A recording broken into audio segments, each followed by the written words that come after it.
Ya, sebenarnya saya tergoda untuk menjawab dengan lebih detail. Cuma kan rupiah adalah ranahnya bank sentral. Sekarang ada pelemahan, tapi kan berapa persen bisa dilihat yang sekian persen cuman. Saya kita ambil 15.000 ke 17.000 berapa 2.000 per 15.000 segitu.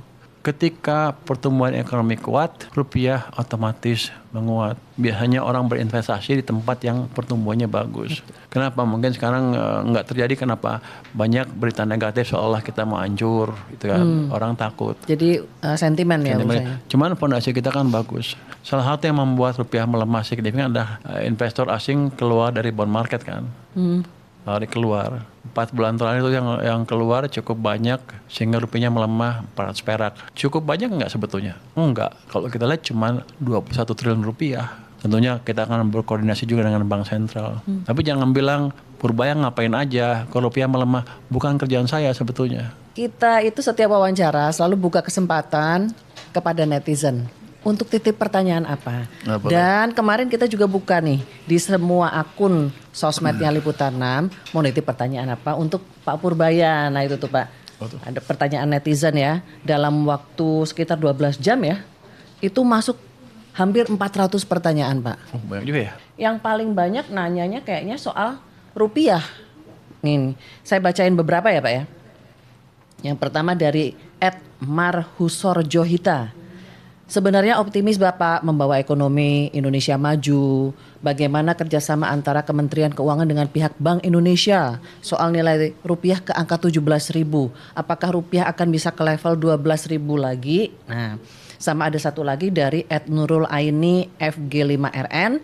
Kenapa rupiahnya anjlok banyak sekali? Apakah kita akan krisis seperti tahun 98 Pak? Nah. Ya, sebenarnya saya tergoda untuk menjawab dengan lebih detail. Cuma kan rupiah adalah ranahnya bank sentral. Jadi saya nggak boleh jawab terlalu dalam rupanya. Tapi kalau jawab dikit aja Pak. Jawab dikit tapi dijawab. Boleh lah. Jadi gini, kalau kita lihat 1998, kenapa kita hancur rupiahnya? Karena waktu itu ada salah kebijakan. Kita waktu naikin bunga tinggi sekali sampai 60% lebih, real sektor mati. Tapi pada saat yang bersamaan kita cetak uang banyak sekali sehingga pertumbuhan 100%, sehingga uangnya dipakai untuk hantem rupiah. Itulah makanya rupiah melemah dari 2.500 terus sampai 17.000. Sekarang kan nggak seperti itu. Kebijakannya bunganya nggak naik segitu-segitu aja. Uangnya pertumbuhannya 10 sampai 15%. Jadi nggak akan bisa dipakai untuk menghancurkan rupiah seperti 1998. Itu kan dari 2.500 ke 17.000 berapa kali. Sekarang ada pelemahan, tapi kan berapa persen bisa dilihat yang sekian persen cuman. Saya kita ambil 15.000 ke 17.000 berapa 2.000 per 15.000 segitu.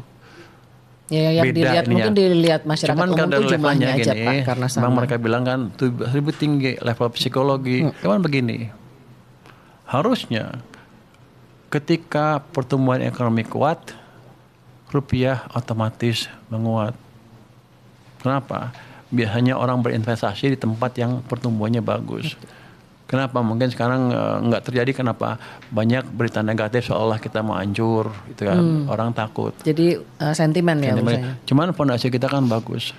Nah ke depan apakah bisa ke 12.000 lagi? Bisa. Tapi harus didesain secara bertahap, mungkin dalam 3 tahun ke depan. Dalam jangka pendek pemerintah bisa apa? Salah satu yang membuat rupiah melemah signifikan adalah investor asing keluar dari bond market kan. Lari keluar. 4 bulan terakhir itu yang keluar cukup banyak sehingga rupiahnya melemah 400 perak. Cukup banyak nggak sebetulnya? Enggak. Kalau kita lihat cuma 21 triliun rupiah yang keluar. Kalau segitu aja mah saya bisa cover tanpa membuat yield bond naik sehingga susulan outflow bisa berkurang. Saya akan aktifkan dulu yang disebut bond stabilization fund atau apalah cara pemerintah menjaga stabilitas nilai bond kita, nilai obligasi kita. Saya akan aktifkan itu supaya nanti kalau cuma kecil aja jangan sampai mengunjang nilai tukar. Itu pasti akan berdampak positif ke nilai tukar dalam waktu tidak terlalu lama. Tentunya kita akan berkoordinasi juga dengan Bank Sentral. Tapi jangan bilang Purbaya ngapain aja kalau rupiah melemah. Bukan kerjaan saya sebetulnya. Pak, satu lagi pertanyaan dari netizen. Ini kayaknya nih soal kelas menengah Boleh, nih. ya. Dari @Utyamanatariska, bantuan buat lower middle class. Mana Pak? Naik kelas tapi tidak sejahtera, itulah kami. Terus Lower dari middle class. dari @Rizky Aperla. Pak, katanya ekonomi kita baik-baik saja, tapi kenapa sekarang semuanya makin terasa mahal? Oh, dia kerja di mana? Jadi begini, orang middle class, saya bilang tadi dampaknya akan bertahap. Ini kan baru mulai pertumbuhan ekonominya, baru mulai 2-3 bulan. Kan perlu dampak sampai ke mereka. Sabar dulu nih ya Pak ya. Bu, ya sabar, sabar dulu. Tapi kita akan usahakan percepat. Tapi dia minta bantuan kan, lower middle class. Nanti kita lihat subsidi yang kita berikan selama ini tuh across the board rupanya, dari bawah sampai atas. Kita akan nanti dulu ada rencana merubah yang atas-atas itu kita turunkan ke yang lower middle. Nanti Tapi coba sekarang kita. bukannya fokusnya di kelas yang bawah ya Pak, yang poor ya, yang miskin ya. Kalau kita lihat, Bansos, kalau kita lihat totalnya itu hampir merata, bahkan yang Sampai tier ke 8, 9, 10 juga dapat kenceng. Yang bawah sama yang atas hampir sama. Yang ini emang tengah masih agak kurang. Kita yang 8, 9, 10 kan artinya yang top 8, 9, 10 penduduk kita mungkin kita akan kurangin, akan geser ke bawah. Waktu itu saya diperintahkan oleh DPR ya untuk merubah itu. Sampai sekarang mau dikerjain ya. Tapi harusnya sih desainnya dari Kementerian SDM juga, antar kementerian. antar yang kementerian. Tapi nanti saya bereskan lah itu lower middle ya. Ya. Cuman gini, dalam keadaan sekarang kalau saya rubah terlalu cepat, sistemnya akan goyang. Jadi kita ambil approach yang gradual, yang bertahap. Oke. Tadi satu lagi, Pak. Oh, harga makin mahal, makin susah katanya. Semuanya makin terasa mahal. Gini,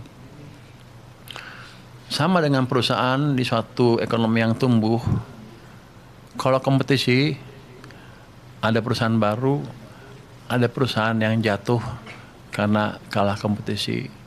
Ini juga sama, ketika ekonomi mulai tumbuh, ada yang merasakan lebih bisa merasakan manfaatnya karena lebih kompetitif, ada juga yang nggak bisa menyesuaikan diri. Jadi itu mungkin kondisinya. Jadi semua teman-teman harus melengkapi keterampilan mereka masing-masing. Tapi yang jelas fondasi ekonominya ke depan akan kita perbaiki terus, sehingga nanti teman-teman akan lebih mudah mencari kerjaan atau memanfaatkan kemampuan barunya untuk mendapatkan penghasilan tambahan.